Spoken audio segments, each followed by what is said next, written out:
rounding third with home plate in sight. But even the best players need a coach to wave them in. Safe! Welcome to Perfect Game Retirement, hosted by Ryan Ledden, former pro baseball player, University of Georgia economics graduate, and now certified financial planner with Black Oak Asset Management. He's here to guide you through the final stretch and help you slide safely into a winning retirement. Play ball! Welcome in. This is Perfect Game Retirement. Glad to have you on the show this week. I am Ben George. He is Ryan Ledden, president and financial coach at Black Oak Asset Management. They have offices in Alpharetta, Macon, Lawrenceville, and now Ponte Vedra Beach as well. But you can find everything online that we talk about today. RetirePerfect.com. Jot that down. We'll talk more about that website as we move along. But we got a good show coming up. We're going to be talking a little bit about golf on the heels of the Ryder Cup. What can you learn about the game of golf? We'll talk about some lessons that you can take away. Also, if you ever worry about the first visit with an advisor, what to expect, how prepared should you be? Well, we're going to pull back the curtain, explain the process, and make you a little more comfortable about that initial visit with an advisor, and hopefully with someone at Black Oak Asset Management. Ryan, good week, man. A lot going on in the sports world before we jump into it. This is a great time of year. Yeah, man. Between, like you just mentioned, the Cup, the baseball playoffs. Obviously, we're in the thick of football right now, and just every week it seems to change constantly on who's, whether it's the team or who's the front runner for Heisman's. And I mean, it's just constantly changing. But man, it's a great time of year. Weather's getting a little chillier, so love it. What takes priority for you right now? Is it playoff baseball, or if it's a Saturday, are you watching football for sure? It's a great question. It's still definitely Saturdays for football. My son's team's still playing, and so that puts a little bit of a hiccup in the all day of college football watching, which I could do easily, but there's not too many things I can just sit still for and not do anything. And watching college football is one, and sitting on the beach is another. The rest of the time, I got to be pretty active and doing stuff. So those are kind of my two vices, I guess you could say. But but I hate it with the Brave season, how, it just wasn't meant to be. So I hate it that they're not in it, but it's still fun to watch. It's just, if the Braves were in it, man, I'd be glued every single night, and I'll still watch, but there'll be some parts of it that I won't. So I would say football is probably taking precedent right now. I love that. Same with me too.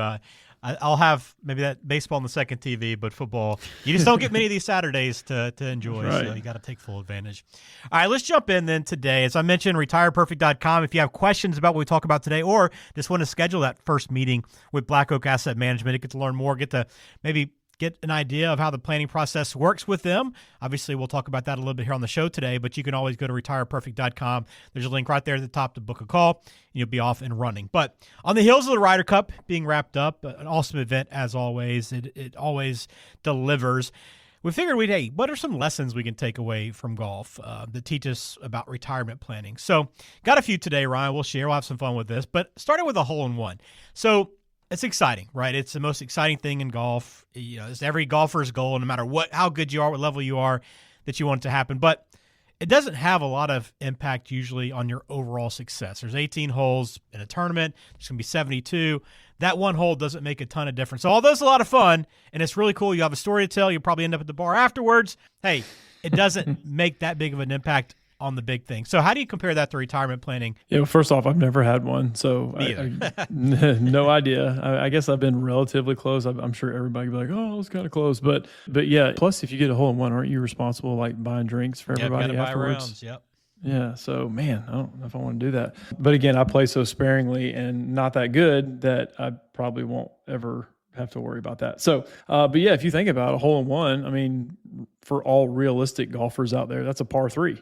You may be a person who can launch a par 4 and maybe get one, but again, the average golfer is going to be a par 3, so you get 2 strokes, okay, which is awesome. I'm like, look, trust me, I'll take 2 strokes on a hole any day of the week because I'm usually giving away 2 strokes every single hole. But so yeah, you look at kind of what would be considered, I'm kind of using another sports analogy, like a home run, if you will. Like, okay, that's great, but I remember thinking as a pitcher, if I gave up a solo home run, I'm like, who cares? Like, it didn't matter to me. So a hole-in-one, yeah, it may help your day, but it's not going to impact the whole day. So where we're getting at it with that is, people maybe trying to pick a single stock or, hoping to hit it big with an IPO or something like that. And maybe you do, maybe you don't, but it's not going to be for more times than not, it's not going to make this huge impact because you're probably not putting all of your life savings into one single stock. And if you are, we need to have a conversation, but that's another story. So, hole-in-ones can be made by a golfer, but then, do they actually end up winning the tournament? Hitting one stock big, is that really going to change your life? In very few instances, the answer is going to be yes, it's going to change your life, but most of the time it's not. So, when it comes to retirement planning or investment planning, you want to focus on kind of the bigger picture, the whole buzzword like diversification, dollar cost averaging, all the boring stuff, all the chipping, the putting, keeping the ball in the fairway. Maybe it's only 200 yards down the fairway, but it's in the fairway. It's not 300 yards in the other fairway and you're hitting through some trees. So it's about the fundamentals of these things. It's over the long haul. Instead of trying to get lucky and stock pick and, hope to hit it big, you want to diversify, buy mutual funds, ETFs. I'm not against individual stocks, but have several of them. Don't just, hope to hit it big on one of them. So it's the whole, and here's another sports analogy, the whole blocking and tackling. That's the fundamentals of football. And if you don't block and you don't tackle, then you're not going to win football games. My son's football game almost lost out to a team that was not nearly as good as us because we could not tackle worth a flip, and they almost beat us. So you have to do those fundamental things, and the same thing goes with retirement planning is putting that money away, investing it, diversifying it, and then forgetting about it. So hole-in-one's great. All right, but you want to focus on concept strategies that are going to help you win over the long haul. So take us to our second point here. I love this one because if you ever play golf, you're going to have a lot of clubs in the bag, and you need all the clubs in your bag oftentimes, right? So it's the same thing with retirement planning, right? You want to have a lot of tools. There might be a round where you never touch the 4 and 5 iron, or maybe never touch the 3 wood, but having it there, having the option to use that if you need it is so important. Unless you're 10 cup, right? Yeah. Play the whole round with a 7 iron, the trusty 7. I feel like everybody's got the trusty 7 iron in the bag. But yeah, there's definitely some clubs I look at and I'm like, yeah, I'm not touching that butter knife. There's no way I'm gonna hit this out. But so yeah, the metaphor for all the different clubs in your bag. I mean, there's so many different strategies, tools, investments to get to where you want. So like you can use the analogy of a putter. So a putter, obviously, that's your short game. That's what is closest to the hole of finishing that hole. Well, same thing with maybe some of your retirement income. Maybe that's more cash or cash equivalents. Those are more your short-term investments that are more of a sure thing. Now, obviously, there's no gimme in golf unless you're like 2 feet in. But outside of that, you may have to put it in and maybe a little bit of risk there to doing that. But when it comes to short-term, you want it to be more safe. And then obviously the more long-term you get, the driver, the big hitter. All right. So maybe that's where you pick the more riskier investments that, yeah, they may send you in the other fairway with a hook, but you have time, you have time to recover. You have shots to recover. You may have another club in your bag to maybe lay up somewhere, or, like every weekend warrior, we see a 10-foot hole through some trees and we think, we can't hit a 200-yard fairway going diagonal or going across, but we can make it through a 10-foot window through the trees to get out. But, it's usually better when it comes to your money and retirement planning to take the safer bet when you're in trouble in that regard. So again, you try to be successful by just using one club or one investment or one type of investment and hope to hit it big. I was in the insurance world, and you would think whole life insurance is that one club you can have in your bag for everything. Well, it's not true. I'm not saying it's bad. It's just not true. You have to have other clubs. You have to have a driver. You have to have stock market based investments usually, and then you have to have something that's maybe more conservative as you move down in those clubs. So there's so many different ways. Obviously, pitch and wedge, sand wedge. There's just so many different strategies, whether it's an annuity or ETFs or individual stocks or tax-free municipal bonds. Those are the metaphors for all the different clubs in your bag. And for some, Some people may not want to hit a 4-iron at all. They just stand over that club and they just like, I don't like it. That may be an annuity for you. You may be like, you know what, I've heard these things are bad. So you know what, I just don't want one. Well, okay, that you've heard they're bad, but let's see what it does and what it doesn't do. But then if after you hear all the facts of it, then we can make a decision of whether it's a fit or not. But some people just want that guaranteed income and know that income stream is happening for the rest of their lives, which is great. So it just may not be a fit for everyone. So just like the different clubs in your bag, you may have different irons, you may have different fairway woods and drivers, but it's different for everyone. Yeah, and if you aren't sure what you should be using, that's, again, why you should be working with an advisor. Ryan is a certified financial planner at Black Oak Asset Management. You can book a call with them right now at retireperfect.com, a complimentary consultation. Again, don't decide anything. You're really just kind of talking through what your concerns are, what your goals are, and getting a better idea of your full financial picture, while also getting to know more about Black Oak Asset Management.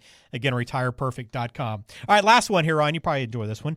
Listen to your caddy. We can all play golf on our own, but having someone there that can help you along the way, make recommendations, point out hazards, can go a long way. And even from personal experience, when I played around recently, first time playing the course, and went out there with a member who was a nice guy, and he kind of pointed out some things that I never would have seen before. And I think he saved me 3 or 4 strokes along the way. I mean, even though I was playing well, I played much better having someone that could kind of guide me a little bit. And that's your role, isn't it? Yeah, I probably should steal that slogan, financial caddy. If I was a huge golfer, then that probably would be a great slogan. Obviously, we use financial coach a lot just because of my background of being a high school basketball and baseball coach, and now coaching my kids' sports. So whether you're coachable or not, that's remain to be seen. Everyone's different when it comes to that. We always try to encourage our kids to be coachable, because that makes great employees one day, and hopefully leaders of a business one day as well. So, but yeah, listening to your caddy, that's essentially what we are. We always tell people, hey, again, this is your money, or this is your shot. The caddy's not taking the shot for you. It's not their money, but they are wanting in your best interest for you to be successful. Because the advice and the knowledge that they give to that golfer, or in this case our clients, it's going to make them better off, and that's what we are here to do. We want to educate people, encourage people, and help them with the technical side of things, because that's what we do. That's kind of the nerd part of our brain, is we want to help people with this. So when it comes to retirement planning, I think it's really beneficial to hire a coach in any arena that you want to get really good at, whether that's your weight or your wellness or your weight training. There's normal people, business coaches. I mean, there's people that usually elevate your game if you have your own personal coach, or even a good coach, a part of a team. So I think it's hugely important. So yeah, it's a very biased response, because I think people are better off. Always look at your advisor as a value add, not a cost. If you see them as a cost, then that's not a good relationship, or they're not doing something right, or you don't value what they say. So I'm sure, these golfers aren't hitting shots going, oh man, if I win this tournament, I got to pay them 5% or whatever the caddy fee is. I don't even know. Don't worry, we're not charging 5%. That would not be a good thing to do. But so they're not thinking that. So they see their caddies as a value, and you should see your financial advisor as a value as well. I love that. Well, if you want to take advantage of the opportunity to sit down and have a free call with Ryan and the team at Black Oak Asset Management, go to retireperfect.com. You'll see it right there at the top. Free consultation. Click that button at retireperfect.com to schedule the time to sit down and meet. And if you wonder what that first call is like, well, we're going to talk about that coming up next. What to expect from the first visit with the financial advisor. There might be some nerves involved. You might be hesitant to sit down, but we'll explain how it works and why you should feel comfortable with that process. That's coming up next right here on Perfect Game Retirement. Hot dogs! Get your hot dogs! Like a hot dog at the ballpark, your retirement plan should be satisfying and well prepared. You're listening to Perfect Game Retirement. Glad to have you here with us on the show. I'm Ben George with Ryan Ledden at Black Oak Asset Management, and we talk about it all the time, but go to retireperfect.com. There's a lot to do there, not just book a call with Ryan, which you can obviously do every week. We offer that opportunity as a listener of the show, but Retire Perfect has a lot more to offer as well, right, Ryan? It is. I like to plug that website, because there's a lot of useful tools there. You're right at the very top. It is booking that free 15 it's a 20-minute phone call, the introductory type call, and then if there's more meetings beyond that, then we'll schedule those over the phone. But it's kind of an introductory type call, if you will.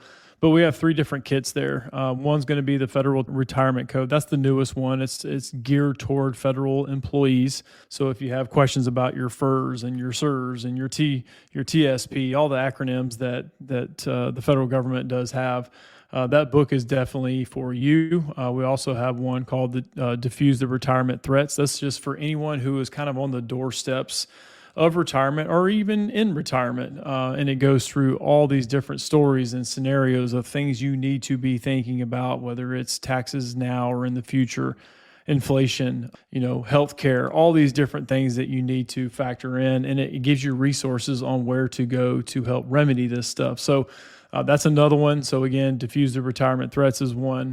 The Federal Retirement Code is another.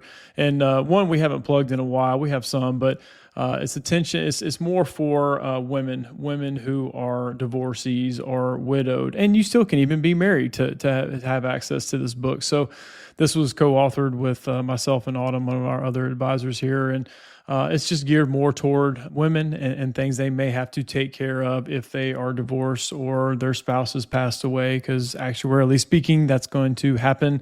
Not always, but women tend to live longer, and they may have to do some of this financial stuff on their own.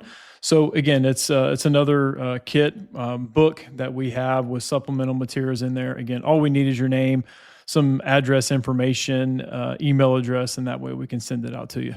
Again, you'll find that all at retireperfect.com. So go ahead and jot that down. Bookmark it, retireperfect.com. Access all of those resources and guides that Ryan and the team at Black Oak Asset Management put together. All right, before we get into our last topic, I want to get this question in from Ken in Powder Springs. I thought it was a good one, so I want to run it by you, Ryan. He says, I have a couple of life insurance policies with a fairly substantial cash value, and the death benefit is probably higher than what I need now.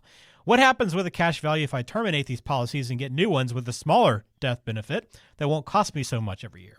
Oh, good question, Ken. Gosh, a lot going on here. I don't want to go down too many rabbit holes, but this may be for your life insurance agent if they're still in the business of questions to ask. So if you have, he says, fairly substantial cash value. So some things to be aware of, and you said the death benefit is probably higher than what you need. So I would call your agent or the carrier and first ask based off the cash value that you have in this policy, can you lower the death benefit to see if you can shrink that death benefit down, because you may not have. Now, there's all these rules when it comes to life insurance policies and, seven pay tests and MEX and all that kind of stuff. So you need to ask the carrier first, like, hey, can I drop this death benefit and it's still be a life insurance policy? So make sure you ask that question. So the second part is what happens to the cash value if I terminate those. So if you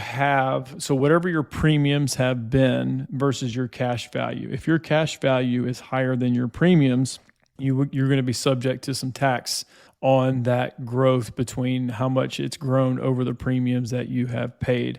So you want to be aware of that. So same thing, call the carrier, ask about your cash value, ask about premiums paid, and just be aware that you may owe some tax if you terminate the policy.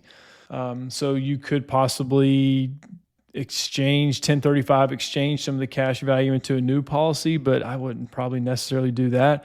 And if you get smaller new death benefits, then obviously your premiums are going to be different because your age is different, but then you may get rated. You may have health problems now, Ken. You just never know. So you could get rated, which would increase your premium. So I would start with your existing policies first. Do not terminate them until you find out answers to your questions before you try to do some smaller death benefit policies that may not cost as much. You may be surprised it may cost more than you think. So just be aware. Ask those questions about the cash value. Can you lower the death benefit? What are potential taxes on the cash value? And then, run some illustrations on what new death benefits or new premiums would be on different death benefits based off different health ratings. So a lot going on there. I could probably talk a little bit more about that, but I think that would be a good start for you, Ken. Yeah, definitely worth following up. Go to retireperfect.com to schedule time to meet with Ryan and discuss these things. It's a great question, but one, obviously, it could use a little bit more attention. So thanks for reaching out, Ken. All right, let's shift gears, our last segment here on the show. So I know some people get nervous about that idea of meeting with a financial advisor because you don't know what to expect, right? And is it going to require a lot of homework? Will I be sold something I don't need?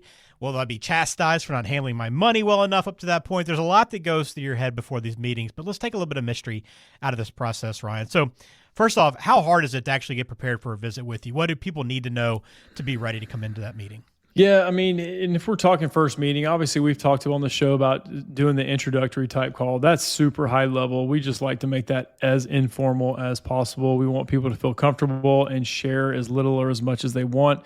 If it stems from there and we have an in-person meeting, I mean, I think people just kind of get, I don't know if intimidated is the right word for a first meeting, but maybe people haven't done it before and they're just not sure what to expect. So as far as getting prepared, we tell people bring yourself. That's it. Don't bring a whole notebook full of stuff. If you want to bring that, that's fine.